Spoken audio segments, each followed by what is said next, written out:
কৃষ্ণ হরিবল ভক্তমণ্ডলী সকলের শ্রীচরণে আমি কদমের শতকোটি দণ্ডবোধ প্রণাম ভক্তি গ্রহণ করবেন। আজকে আমরা আস্বাদন করব পুরাণ মতে 8জন চিরঞ্জীবী সম্পর্কে। তারা কে কে এবং কেনই বা তাদেরকে চিরঞ্জীবী বলা হয়। তো সর্বপ্রথম আমার একটি ছোট্ট অনুরোধ আপনাদের কাছে, সম্পূর্ণ ভিডিওটি শ্রবণ করবেন এবং যারা আমাদের এই চ্যানেলে নতুন রয়েছেন পরবর্তী কৃষ্ণ সম্বন্ধীয় ভিডিও পেতে চ্যানেলটিকে সাবস্ক্রাইব করবেন। আর যারা সাবস্ক্রাইব করেছেন আপনাদেরকে অসংখ্য ধন্যবাদ এবং কৃতজ্ঞতা। হরে কৃষ্ণ ভক্তমণ্ডলী, আজকে আমরা আস্বাদন করব অজানা কথা। পুরাণ মতে 8জন চিরঞ্জীবী। প্রথম যিনি চিরঞ্জীবী হচ্ছেন বীর হনুমান, দ্বিতীয় হচ্ছেন পরশুরাম, তৃতীয় মার্কণ্ড ঋষি, চতুর্থ হচ্ছেন বিভীষণ, পঞ্চম হচ্ছেন কৃপাচার্য, ষষ্ঠ হচ্ছে অশ্বত্থামা, সপ্তম হচ্ছেন মহাবলী এবং অষ্টম হচ্ছেন বেদব্যাস। তো জানা যাক চিরঞ্জীবী শব্দটা কি। চিরঞ্জীবী শব্দকে ভাঙলে দুটো অংশ পাওয়া যায়, চির ও জীবী। চির মানে হচ্ছে অনাদিকাল এবং জীবীর অর্থ হচ্ছে যারা বাস করছেন। চিরঞ্জীবী শব্দটির অর্থ যারা অনেক দিন ধরে বেঁচে আছেন এবং থাকবেন। এবং পুরাণ মতে চিরঞ্জীবীগণ পুরোপুরিভাবে অমর নন, এদেরকে জীবনকাল এক কল্পকাল এই রকমের মতো।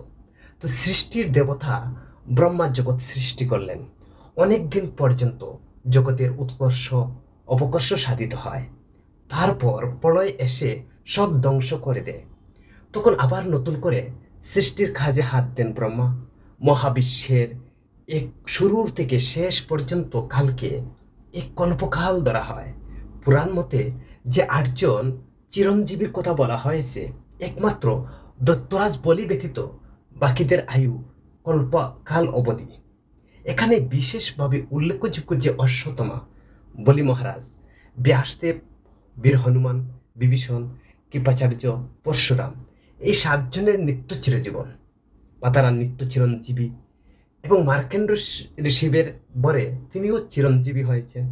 এরা প্রত্যেকেই শতবৎসরের অধিক কাল বাঁচবেন এবং সর্বপ্রকার জরাব্যাধি থেকে মুক্ত। আমরা প্রথম যে বিষয় নিয়ে আলোচনা করব অশ্বত্থামার চিরঞ্জীবী। অশ্বত্থামার জন্য অমরত্ব ছিল একটা অভিশাপ। মহাভারতের একজন মহান যোদ্ধা অশ্বত্থামা, গুরু দ্রোণের পুত্র অশ্বত্থামার জন্মেছিলেন একটি কপালে একটি মণি নিয়ে, যেটি ছিল তার পূর্বজন্মের পুণ্যফল।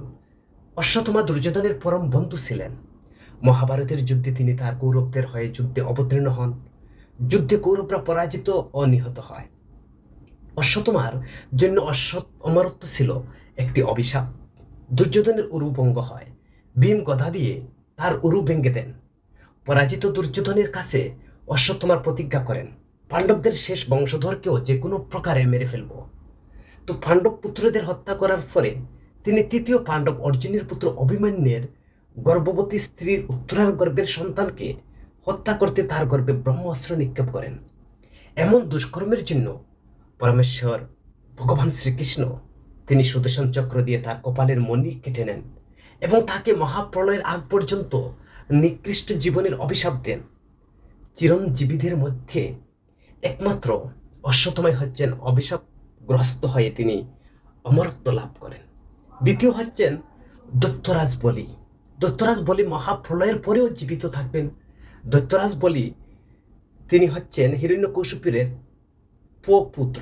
হিরণ্যকশিপুর পুত্র বিষ্ণু ভক্ত প্রহ্লাদ, প্রহ্লাদের পুত্র বিরোচন, আর বিরোচনের পুত্র হচ্ছে বলি। হিরণ্যকশিপুরকে বিষ্ণু নৃসিংহ অবতার নিয়ে বধ করেছিলেন। হিরণ্যকশিপুরের মৃত্যুর পর বা তার পুত্র প্রহ্লাদকে সিংহাসনে বসিয়ে বিষ্ণু তাকে আশীর্বাদ করেন যে প্রহ্লাদের পরবর্তী 24 অধস্তন পুরুষকে বিষ্ণুই রক্ষা করবেন। তো প্রহ্লাদের নাতি দৈত্যরাজ বলি রাজ আসনে বসার পরে অশ্বমেধ যজ্ঞ করার সিদ্ধান্ত নেন। তখন নিয়ম ছিল কোনো রাজা সফলভাবে 1000 অশ্বমেধ যজ্ঞ সম্পন্ন করলে তিনি দেবতাদের রাজা ইন্দ্র পদ পর্যন্ত লাভ করতে পারেন। তাই কেন অশ্বমেধ যজ্ঞের আয়োজন করলে যে কোনো প্রকারে ইন্দ্র তাতে বাধা দিতেন। বলিকে যজ্ঞ করা থেকে বিরত করতে বিষ্ণু আবার একটি অবতার ধরেন ব্রাহ্মণ বেশে। ব্রাহ্মণ অবতারে বামন রূপে তিনি বলির যজ্ঞে গিয়ে উপস্থিত হন। ব্রাহ্মণদের উপহার দেওয়ার পালা শুরু হলে বামন বলির কাছে 3 পা রাখার জন্য তিনি জমি চেয়েছিলেন। বিষ্ণুর আশীর্বাদে বলি অমর হন। ধার্মিক বলি খুশি মনে তা দিতে রাজি হন।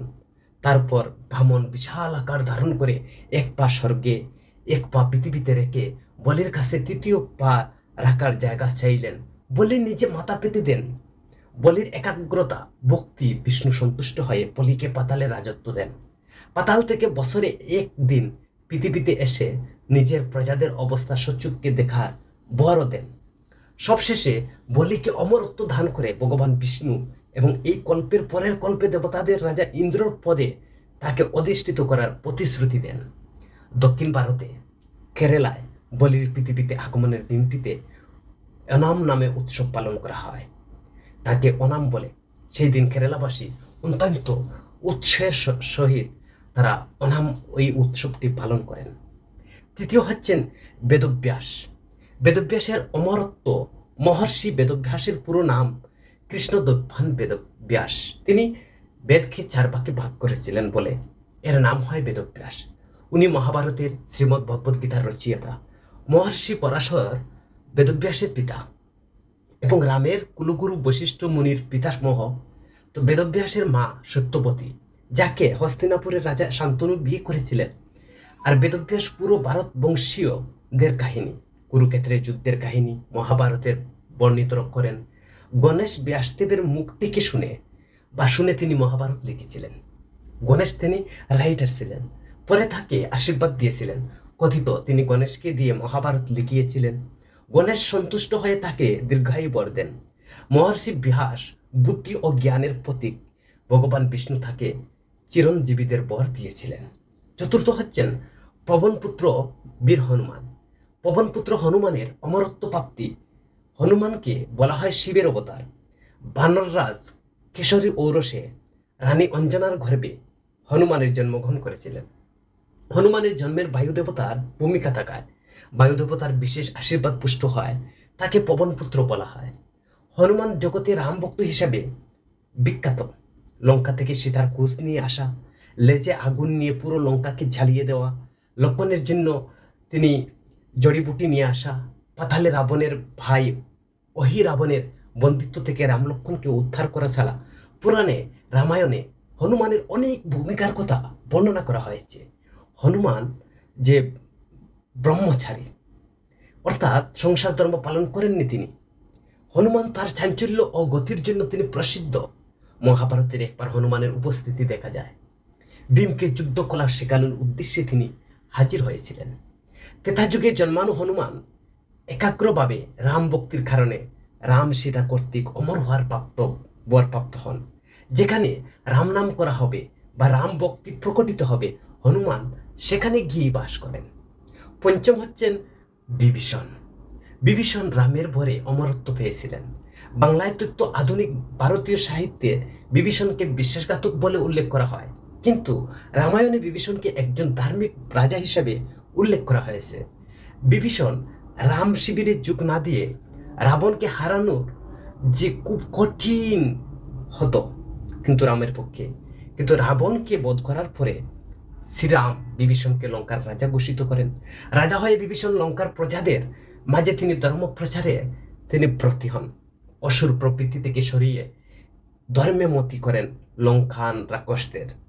রাবণ অপমান করে বের করে দেওয়ার পর বিভীষণ রাম শিবিরে যোগ দেন। আর বিভীষণ সব পরিবারে ধর্ম প্রচার করেছিলেন। বিভীষণের পত্নী শর্মা ও কন্যা ত্রিজাতাকে সাথে নিয়ে তিনি লঙ্কার প্রজাদের প্রভুত্ব কল্যাণে সাধন করেছিলেন। এবং বিভীষণের ধার্মিকতা সততা প্রসন্ন হয়ে মর্যাদা পুরুষোত্তম ভগবান রাম লঙ্কা ত্যাগের পূর্বে তাকে অমরত্ব বর প্রদান করেন। অমর হওয়ার পাশাপাশি তার খাদে কিছু দায়িত্ব প্রদান করেন। বিভীষণকে শ্রীরাম পৃথিবীতে অবস্থান করে সত্য সুন্দর ধার্মিকতা পালন করতে তথা প্রচার করতে নির্দেশ দেন। ষষ্ঠ যে চিরঞ্জীবী হচ্ছেন কৃপাচার্য। কৃপাচার্য অমর হয়েছিলেন পরমেশ্বর ভগবান শ্রীকৃষ্ণের ভয়ে। মহাভারতে যে কয়েকজন মহান গুরুর কথা উল্লেখ করা হয়েছে, তন্মধ্যে কৃপ অত্যন্ত গুরুত্বপূর্ণ।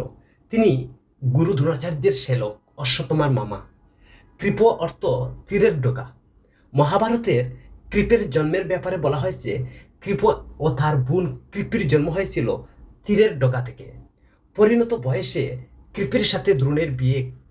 কৃপ কুরু বংশের গুরুত্ব দায়িত্ব নেন। ধার্মিক হওয়ার সত্ত্বেও শুধু গুরু ধর্ম পালনের চিহ্ন কৃপাচার্য কুরুক্ষেত্রের যুদ্ধে কৌরবদের পক্ষ অবলম্বন করেন।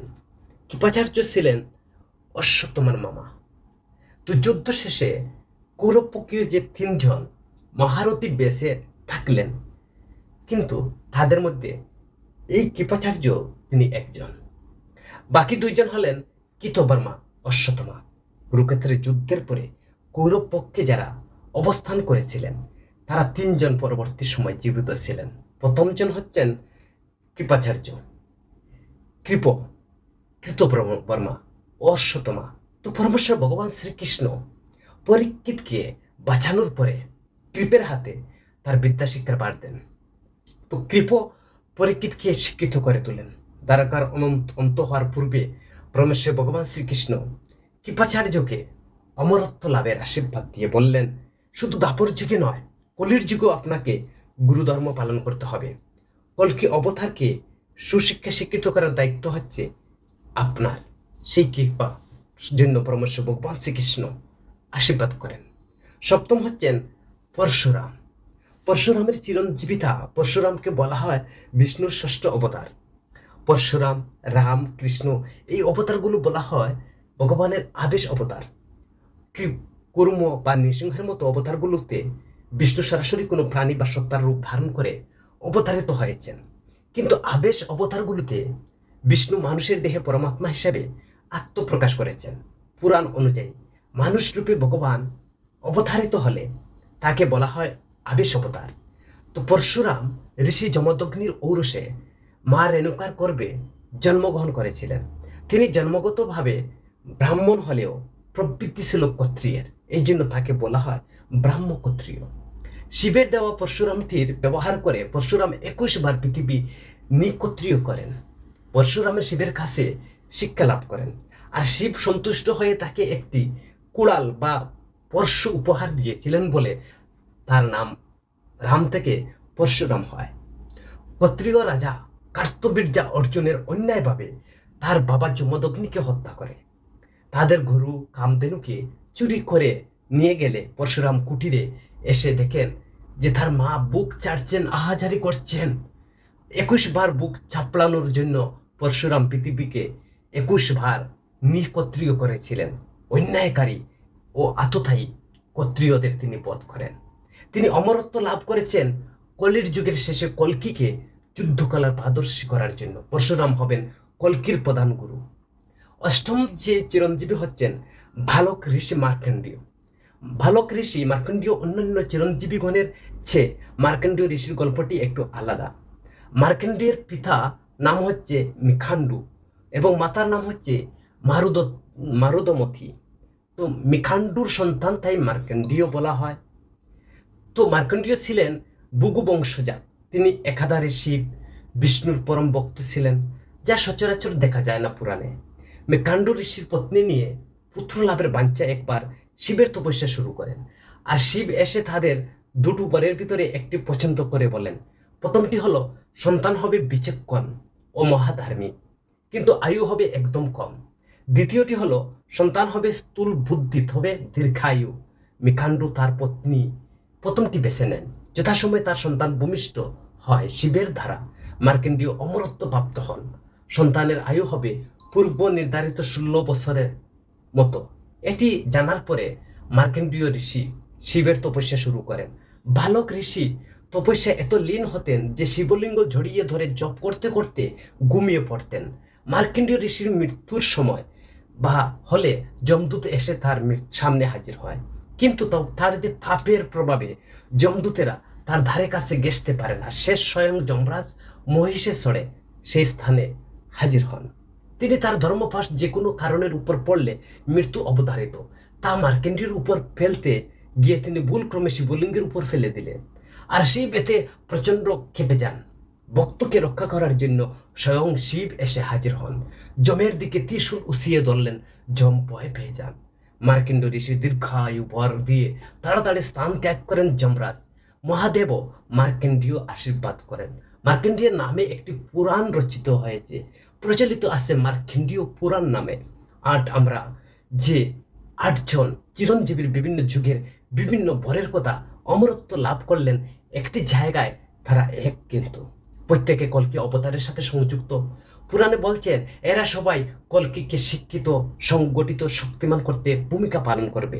মহাপ্রলয়ের সাথে অমৃত প্রদানকারী দেবতাদের যেমন অন্ত হবে, তেমন তারাও প্রাণ ত্যাগ করবেন। মহাপ্রলয়ের সব প্রাণ ধ্বংস হয়ে বেঁচে থাকেন শুধু 3জন, যাদের পুরাণে বলা হয় ত্রিমূর্তি, পরে বলা হয় ত্রিমূর্তির গল্প। তো বিশেষ দ্রষ্টব্য বিভিন্ন পুরাণ বেদে এইসব কাহিনীতে মতামন্তর রয়েছে, তাই অমিল পাওয়ার সম্ভাবনা রয়ে যায়। তো আমাদের এই ভিডিওতে যদি সর্বাধিক প্রচেষ্টা করে আমরা ভুল ত্রুটি মার্জনীয় করে বলার জন্য চেষ্টা করলাম।